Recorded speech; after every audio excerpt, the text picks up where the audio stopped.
Bonjour, nous allons voir ensemble aujourd'hui une session de formation intitulée « Comment Jésus enseigne » qui fait partie de la formation de formateur numéro 2.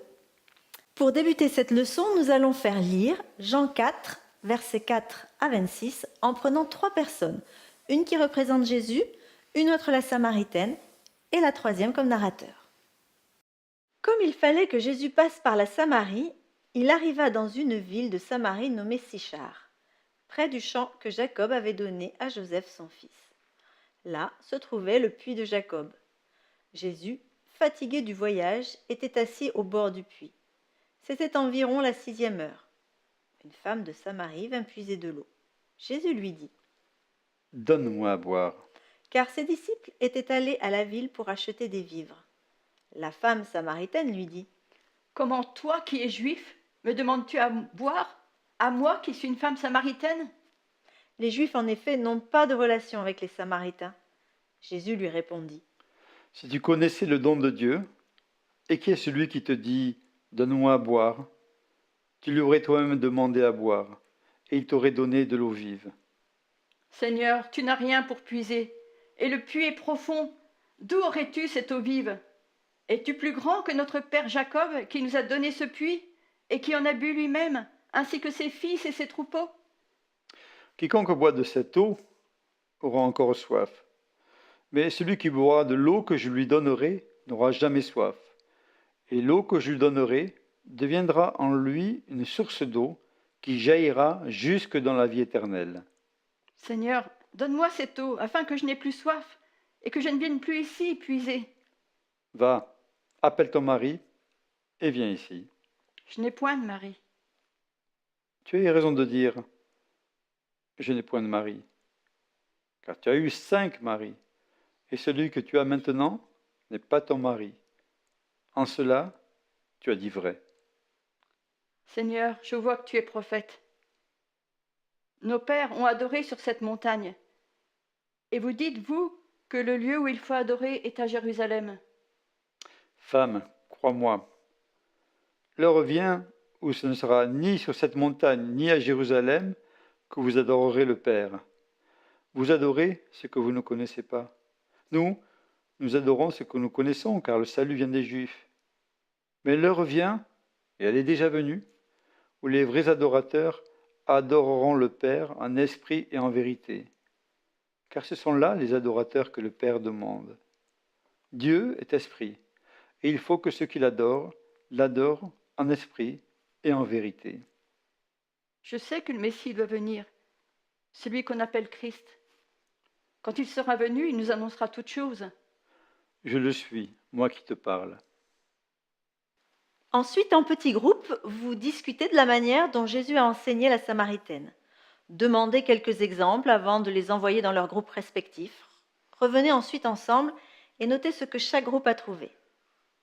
Par exemple, bien qu'il soit fatigué, Jésus est prêt à saisir cette opportunité d'enseigner, ou il engage la conversation avec elle et ainsi prend un risque. Encore, il demande de l'aide à quelqu'un de Samarie, un peuple méprisé par les Juifs. En agissant comme il le fait, il brise les barrières culturelles. Il éveille la curiosité, il attire l'attention sur lui. Il va du connu de la personne vers l'inconnu. Il se sert de ce qu'il connaît déjà. Il l'implique d'une manière active. Il lui pose des questions très personnelles en fait, et il répond à son besoin spirituel. Jésus, avec douceur, lui montre ses idées erronées et son péché. Il permet à la vérité de se manifester. En fait, il s'approche d'elle comme d'un égal. Il met la vérité à appliquer pour répondre à son besoin spirituel. Il commence sur le plan physique pour continuer sur le plan spirituel. Et pendant qu'il lui parle, il reste sensible à la direction du Saint-Esprit. Il a une réponse appropriée pour tous ses besoins. Il n'est pas irrité par ses questions et par son attitude, il est patient. Jésus est vraiment prêt à adapter sa méthode selon son audience. Il sait changer de méthode. Il progresse graduellement vers la vérité et il communique l'amour.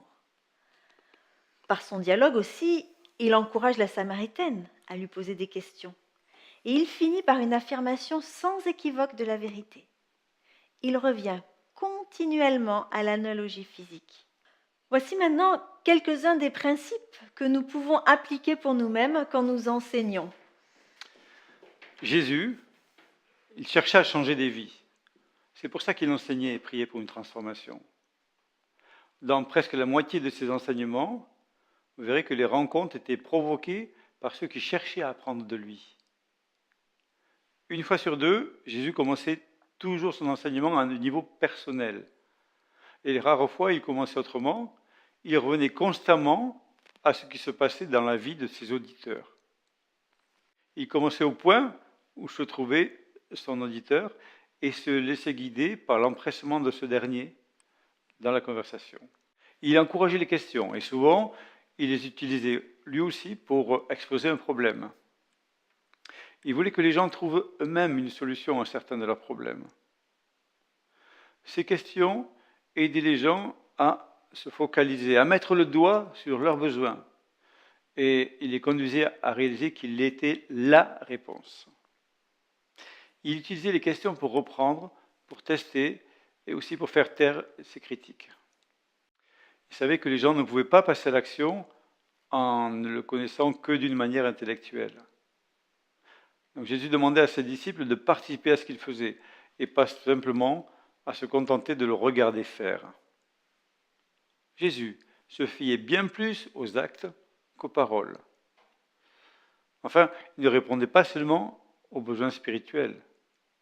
Jésus ne voyait pas toujours non plus de résultats immédiats, mais il conduisait ses élèves vers une vie abondante, un pas à la fois. Jésus, il se souciait de la personne dans sa totalité, un corps, une âme, un esprit sanctifié. Il reconnaissait que le bien-être de la personne entière et la sainteté sont étroitement liés. Jésus pensait que le développement du caractère d'une personne doit être le résultat d'une croissance et non d'un don. Elle doit coopérer volontairement avec Dieu pour être transformée à son image, en pensée et en action. Il pensait que le disciple est plus affecté par les personnes qui l'entourent que par son environnement physique. Enfin, pour Jésus, la croissance d'une personne est moins influencée par ce qu'elle entend que par la manière dont elle utilise ce qu'elle entend. Donc un enseignant doit être adroit pour guider, diriger et aider ses élèves à apprendre. La vérité de Dieu doit contrôler progressivement notre vie intérieure. Il faut noter que le rôle de l'enseignant n'est pas tellement de motiver l'élève à apprendre, mais à utiliser ses propres motivations, ses propres valeurs et les buts de cela.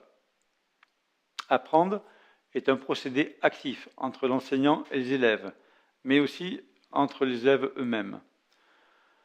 Il doit favoriser et développer ces échanges. Apprendre, c'est un processus constant, c'est une discipline. Ça fait partie de l'entraînement d'un disciple. Nous devons nous centrer résolument sur les problèmes, de manière à pouvoir en tirer tout ce qu'ils peuvent nous enseigner. Enfin, nous devons nous efforcer d'aller jusqu'au fond des problèmes. Réalisons que Jésus est le maître enseignant, il doit être notre modèle. Notre session se termine. Si vous formez un groupe selon cette session, vous saurez que les participants à votre formation auront compris ce que vous avez voulu dire quand vous les verrez utiliser les mêmes techniques que Jésus. Merci pour votre écoute. On se retrouvera bientôt dans une autre session de la formation de formateur numéro 2. À bientôt.